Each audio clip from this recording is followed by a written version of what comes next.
According to the Spyro wiki, these guys are called carrot-topped fools, and these guys are called slap-happy armored monks. The more you know. Hey everybody, it's Dr. Slavic here, but you can call me M. Last episode. According to the Spyro wiki, those guys are called carrot-topped fools, and those guys are called slap-happy armored monks. Learning is power. Hey everybody, it's Dr. Slavic here, but you can of course call me M. On the last episode... Fuck, I cannot start this episode. I've messed up every time. Wow, according to the Spyro wiki, these guys are called carrot-topped fools, and these are called slap-happy armored monks. Hi, it's Dr. Slavic, you can call me M. Okay. Give yourself a little slap-happy on the face. According to the Spyro wiki, these guys are called carrot-topped fools, and these guys are called slap-happy armored monks. Knowledge is power. Hey everybody, it's Dr. Slavic here, but of course you can call me M. On the last episode of Spyro the Dragon, we beat Metalhead, finished the wild fight, and came here to clear out the new, beautiful Dreamweaver's world. On this episode, we're going to hop into the first level of Dreamweaver's, Dark Passage. And if this is the level I believe it is, we're just going to get a little spooky in here this episode. Because, with every dream, comes a nightmare. Ooh, how sinister and deep and philosophical of me. Dark Passage is going to be a spooky level. It's probably not going to be that spooky because, I mean, it's a game for children. But you know what I mean. Yeah, it's spooky. If we look back here, there's like just a bunch of nothing debris just floating endlessly in this vaguely star-filled void. I'm gonna say it again. Killer work on the skyboxes. The skies should not be so memorable for every single level individually, and yet here we are. It is a strength of this game. The beautiful world design to the very end of the world. Alright, so, we got these little night light fools. They're going to turn the light off, and it's going to make these animals turn into nightmares, and when they turn the light on, they shrink down into little puppies and little turtles. So what you can do, you can always flame... Whoa! Okay. And they will turn into tiny turtles that you can bash. So yeah, you can manually activate their sort of, I don't know what you'd call it, being a light. And that'll keep the enemies small and manageable. But that is the mechanic we have here. So you see, whenever they're in the light, they're just normal little puppies. They're actually terrifying Chihuahua pit bulls in this, which I like that change. Makes them real spooky. Wait for that light to come on, and then BAM! We got him. We're gonna crush those. So yeah, this is a level all about spooky nightmares in the darkness. I am someone who actually doesn't remember 99% of my dreams. Like, I have had, I think, 3 dreams that I've remembered when I woke up this year. It's not something I do a lot, and they do tend to be on the spookier or darker side of things. Before I continue with that story, let's talk to Cassia. The enemies here can be quite frightening, but you should watch the fools. I'd rather flame the fools. Now you're thinking. And there's another weed dragon. Also, there's these cupids that shoot flaming bows and arrows at you, and that's fine, I guess. They're a little spooky, but they also don't match. But yeah, I have a lot of darker dreams. That tends to be the ones that stand out in my memory more, so it can suck. You can kill the dogs when they're big, and they're demonic. Demonic? When they're demonic. So you can just flame them safely. It's the turtles that you have to watch out for. Also, look at... legitimately terrifying if you're a child. And in the... oh, thank you.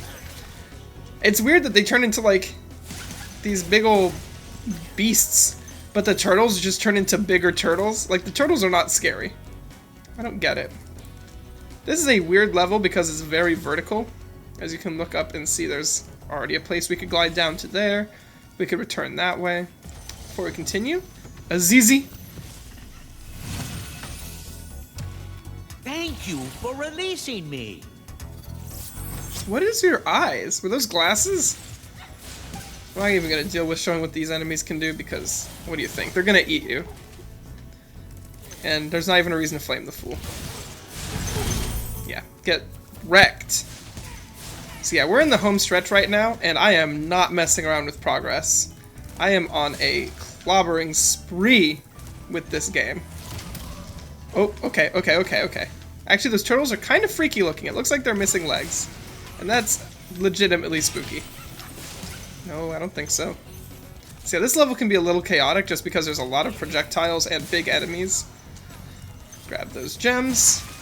We're fast approaching the end of the game, and I'm so excited. This has gone so much better than the first time I tried to Let's Play Spyro, and it's gone even better than the first time I tried to Let's Play Super Monkey Ball. I think you just might be the dragon to defeat Nasty Nook. That's me, all right. Damn Skippy. What this? Look at his giant old slippers. I love the old dragons. Alright. How do we proceed? There is stuff over there, but I don't know how to reach that. So I think the best option is to do a fancy glide and land here. A whirlwind I'm not going to take because I assume that's going to put me back out into the main level. Dreamweavers, like the Beast Makers, is going to be a Beast Crafters. No, Beast Makers. It's a lot of branching paths in addition to a somewhat tough main path. The levels do start to get more complex as you get later in the game, especially when you compare it to something like Stonehill, which was very straightforward, or even more straightforward Dark Hollow. As much as I love the level, it is very linear. Alright, we're gonna hop down here. Ooh, carefully. Perfect. Bop, bop, bop, bop. Rated T for dog murder. And this one is not going to go on automatically, so you do have to weave past these little turtle dudes. Thank you. Yeah, after this, we have less than, we definitely have less than 10 levels left to do, so. Chances are I'm going to finish recording this today. That's so exciting. I can just focus on editing, keeping my uploads going. It's going to be great. I'm so excited to have a completed Let's Play in, not the world's longest video series. Because that is hilariously long that it took me to do Monkey Ball.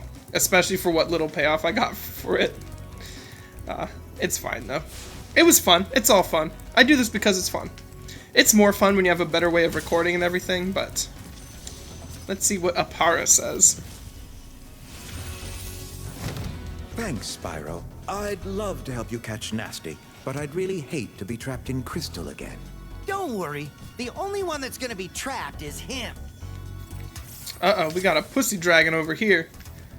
Alright, anything over here besides a beautiful lake of wine? Nope. I'm gonna take out these turtles. I don't think so. Boxes gone. Gems collected. Unstoppable.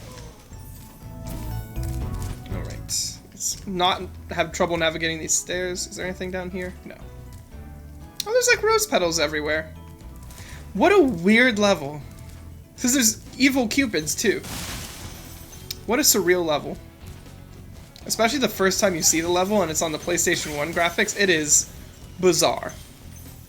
Bizarre. I don't know if I have any... Wow, we're just getting dragon after dragon. What's up, dude? Oh, bossy. Oh my god. Thank you for releasing me. That's all you had for me? You had the most ridiculous look in the whole game, and all you had for me was thank you?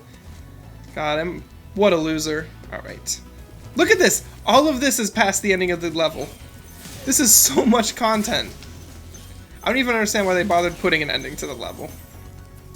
It doesn't give you any benefit. And the game doesn't even utilize it at all.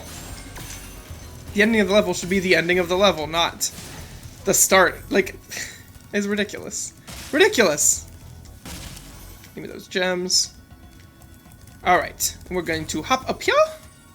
All the way in. Perfect. Perfect, perfect, perfect. And by perfect, I mean... Are there going to be 35 gems in that chest?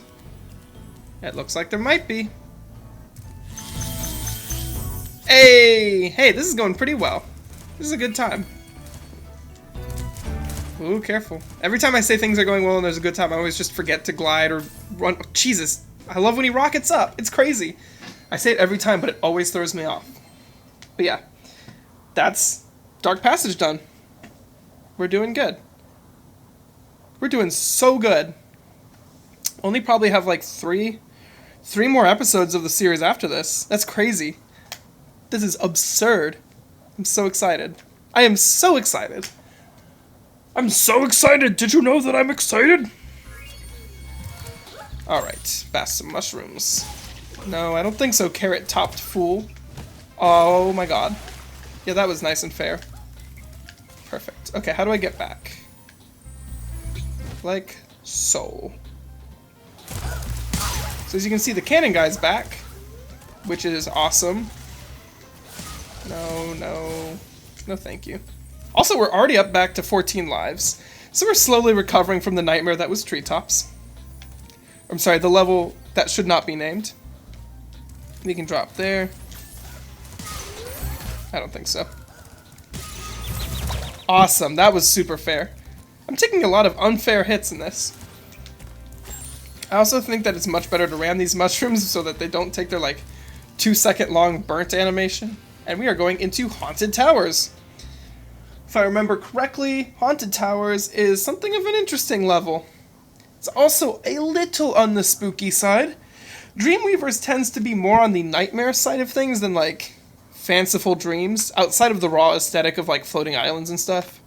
But it tends to do things like spooky things. But it puts them in a not spooky setting, with the exception of Dark Passage, of course. Like Haunted Towers is not going to be a spooky atmosphere, but the individual elements in a different time would be spooky. In fact, we have a beautiful sunset as the background here. That is gorgeous. It's fine, it's not that pretty. More floating rocks, though. Alright. First things first, we're gonna have to... It's glowing. We're gonna have to bash through this door. And guess what? We have more of these weather wizards. If you thought we were done with wizards, you were wrong. You were... Oh, shoot! And then there's these metal armored knights. Of course, like any good Spyro enemy, you can't defeat them. That's just how it be. We have... I forgot about these guys. They made me panic and I died. Perfect. There's also Norks with bombs in this level. I feel like we've stopped seeing Norks in levels just outright. Magic Crafters and Dreamweavers just didn't really have Norks as enemies. Or, I guess, I'm sorry, Dreamweavers does have Norks as enemies, but not in the overworld. Wait, he was right here the whole time? Whatever. But yeah, Magic Crafters just straight up did not have any. Dreamweavers, they get to come back, which is good since we're going to be going to the Nork homeworld and the next overworld. So, we got another one of these guys, and over here we have a fairy who you might remember from the High Caves. She's going to go over and give us a little kiss. Thank you. And Super Flame is the mechanic of this world. We're going to have to go through and burn through all the metal. As you can see, we can just ignore all of the game mechanics with Super Flame. It's awesome. We're going to want to take you out. And you. Perfect. But that's not all. We don't just attack the living armor. Living, unliving, dead armor. We also have to run all the way back. And this is where the time limit starts to become a mechanic, because we have to go all the way back and take out the living armor and the dead armor while keeping the flame running. And guess what? That's still not it. Let's go over. This is just an excuse to get fairy kisses, of course. Thank you. The camera really hates the fairies. It does not know how to handle them. We're going to take that flame, fly up the whirlwind, and we're going on an armor-killing spree. We're going to get zapped because that's the cool thing to do. Take a mushroom, go back. This is one of my less favorite worlds in the game. It's extremely monotonous, which makes it not very fun to play, and it's definitely not fun to commentate over, because all you're doing is running back to the fairy, getting a kiss, and flying back up. Killing armor. I'm surprised that didn't destroy the fireworks in one go, but that's probably intentionally balanced. Perfect. Alright, we go back and grab all the gems we missed. All 2 of them. So yeah. It's not a perfect world. I actually think that the magic, or the Dreamweaver's actual worlds are some of my least favorite in the game. As Kosako will explain, I'm sure. Hey, Spyro. All dragons know there's magic in a fairy's kiss. See what it can do to your power of flame. That was a weird way to say that, my dude, but your wings looked really cool, so... Who's the real loser? Ow, me, obviously. No thanks. No, okay. You see, it gets a little chaotic when you have these big floating armor guys that you can't do anything about on top of normal enemies. We saw that a bit in... No, we saw that a lot in the Misty Bog level with the attack frogs. Give me those fireworks like it's the 4th of July. It was very recently the 4th of July as of recording this, but it is not now. It seems like people have finally run out of fireworks also in town, which is good because I was getting really tired of fireworks every single night. I don't even know why they're... Why use your fireworks when it's not to celebrate something? Just to use. And of course, Super Flame can melt through that chest instead of breaking it. Yeah, we're starting to see some more of the bugs. My favorite guy, the Weather Wizard. I don't think so. Anything I'm missing? Nope. Perfect. Perfect. Now, we're going to hop up here. And yeah, this is what I thought. We got a supercharge, my favorite mechanic. Use it to break through metal, or use it to bash your head into a wall. Either way, it doesn't matter. It's going to be frustrating. Supercharging in Spyro 1 is probably the worst part of the game, and it is responsible for a lot of the worst moments of the game, such as tree chops, and especially such as this. What happened in there doesn't matter. Broke the door, killed the enemy, and got the chests. That's Spyro's motto. The fuck that sound? Anyways, wooden doors you actually don't need to flame with super flame or break down with supercharge. You can just normal flame or charge them. So you can rescue Lutalo. Hold your horns. Here comes Spyro. Patience, little one. You'll soon have the opportunity to battle the world's most nasty Nork. These dragons are weird AF, but not even in like a Dreamweaver-y way. They're just weird and mystic. Oh, this is who was yelling at me. Loser. Is he throwing those bombs up? No, it looked like he was like pulling the bombs out from himself. Thank you, I will of course take a kiss. I would be foolish to say no. Of course, we have to kill you with flames. And we're going to go into one of the most confusing supercharge segments. Like, why did that break open? Why would the chests have different mechanics? Shouldn't they be copy and pasted? I simply don't get it. Take those. So, we have a supercharge ramp all the way over there. We have an entrance out here. So naturally, it would seem like the obvious thing to do would be take the supercharge, run up this ramp, and jump up there. That is not what you do.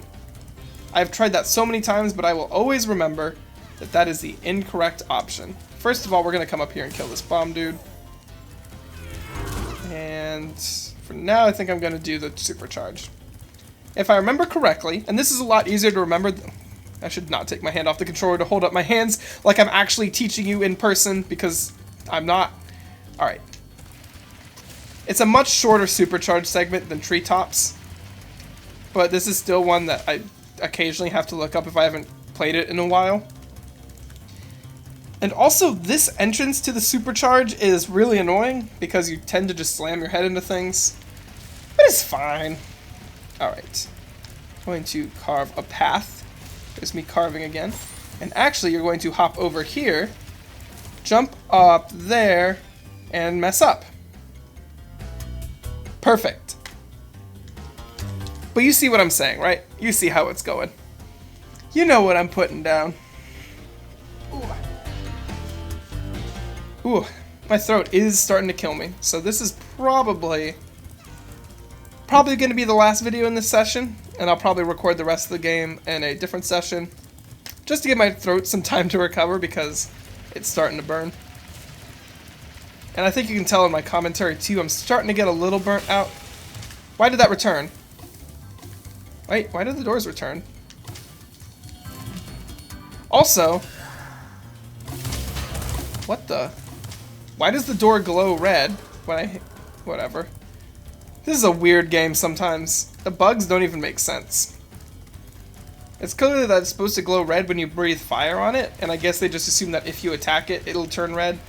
That doesn't make any sense, so... I also don't think that doors are supposed to return when you die. That's kind of annoying. But that's fine. Let's go to the beach. Actually, I probably should have talked to the dragon after breaking through everything. That's probably the real reason why that happened. Alright, so we're going to jump over here. Then we take this ramp up, do a jump, and not quite do it right. But yeah, the goal is that platform there. There is not really a good indication of that at all. Maybe if you turn the map on again. But again, that's not in the original, and this platforming is. I just know it from looking it up and everything. Alright, let's actually try this. Awesome. Good start. Let's get a little kiss. Thank you, thank you. Smooch the dragon. And we're going to break this. We're going to kill you. Very good.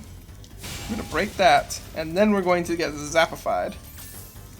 And hopefully that saves the game state so I don't have to keep doing this every single time that I die, which is going to be a lot because I'm terrible at this game. I'm absolutely atrocious when it comes to the advanced platforming in Spyro, which thankfully there isn't a lot of. So, let's be careful. We'll wind our way through. Jump. Jump and glide. Perfect. Perfect. And what's really messed up, and what makes this even more obtuse, is if you look over here, there aren't any gems to collect, so it might look like you've already been to this part of the level if you aren't paying attention, but no. Awesome. Instead, we have to go up here. Find a dragon. Capano. You've become a master of the supercharge. Great work. He's having a little sip of tea. Thanks, Capano. I am a master of the supercharge. A master of sucking at it. I tell a little joke. I don't know what we're dealing with. So that's what happens when you charge fireworks. I didn't even realize they were fireworks when I did it. That's a platform back down. I don't know if a whirlwind opens or not, so I'm not going to find out. Next up, we're going to run... Oh, I see, remember. Okay, we have to do pretty precise platforming so that they don't wake up and block our path. Yes! Okay. Then we can break this door down. Break open all of these chests, and if I'm not mistaken, we're about to get the best kiss of our life. Mwah! And this gives us a super flame that lasts the entire level. So that platforming is really important to do, because it's going to make the whole level easier, I say as I take a hit. Now you don't have to worry about the time... Jesus! I just got fucking gimped. Edge-guarded. Alright. Alright, be more careful. Don't die. Because I don't think you keep it if you die. But regardless... It's a really weird bit of supercharged platforming, but it's well worth it, and if you're fast enough you can get that flame really easily, kill all the armored knights, and not have to worry about running back and forth and doing things monotonously. And in fact, you probably could just ignore most of the things that I backtracked for and just cut through to here. Would not be too hard. Just be sure that you break open that chest before dropping down there, because as I said, there is no whirlwind to take you back up if you mess up. And by mess up, I mean don't think it through. Hop over here, and with the power of infinite kiss flame, we are set. I will destroy you. I will destroy you. There's another fairy over here, so if you get over here and you want some more kiss power, you can have it, but we already got a good kiss. We don't need it. Hopefully the rest of the gems are here. Perfect. Alright. We are good to leave not Lofty Castle. Lofty Castle is the next world we're going to. We just beat, I cannot remember the name. The Haunted Towers. And I definitely think it is time to call this an episode, and probably the end of the recording session for now, because I'm getting mentally and physically exhausted. We're going to fly back, and I'm going to take us out to the entrance of the lofty castle. Also, my lights are flickering, which is a little worrisome. So I'm going to call the recording pretty soon then, because I don't really want to lose my recording progress if the power goes out. I won't, because I'm on a laptop actually, so we'll be good, but still, I don't know why the lights just flickered. It's perfectly fine weather, so that's worrying. I forgot how to get back. Everything's falling apart in my life. Someone please send help. I'm so scared. Okay. If you remember, Lofty Castle was all the way on the other side. Like I said, all of the having to glide back and forth and follow the whirlwinds is a little irritating, not gonna lie.